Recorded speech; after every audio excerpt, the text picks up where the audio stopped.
Keller, we've been here for pretty much the last week following the Occupy City Hall movement that's been camped out outside of the building here for the past 7 days now. And overnight, we saw a little bit of escalation. We saw police move in with helmets and shields. And right now, they're currently surrounding the Dinkins Municipal Building. And through that building leads right directly to One Police Plaza. So they have that whole area sealed off.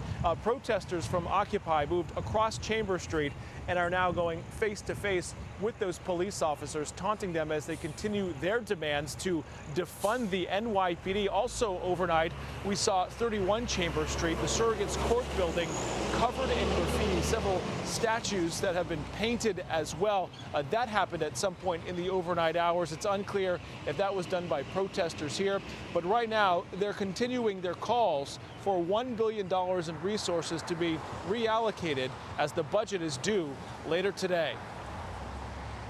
The Budget Act set to fall on City Hall today as New York is faced with nearly $10 billion in cuts amid a pandemic and citywide protests. Among the biggest shift in resources is away from the NYPD. The mayor pledging $1 billion in what he calls savings to the country's largest police force. A plan that would achieve $1 billion in savings for the NYPD and shift resources to young people, to communities. The mayor says the budget would not compromise public safety amid a June surge in gun violence. Sources say it would likely cancel the incoming police recruit class, move school safety officers to the Department of Education, and trim overtime. The police patrol union balking at the plan, saying, quote, "The mayor and city council have surrendered our city to lawlessness." We could have used that money to educate them better, house them better, feed them better. Protesters camped outside City Hall for the past week also aren't happy with the reallocation. We don't want to see any funds going from the NYPD and then undercover into other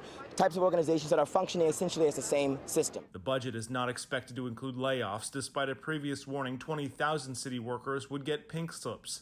Instead, some savings would be achieved through attrition. The entire $87 billion budget plan needs City Council's approval. I've actually joined a growing number of colleagues in saying that I will vote no on the city budget. At the end of the day, we have to make tough decisions.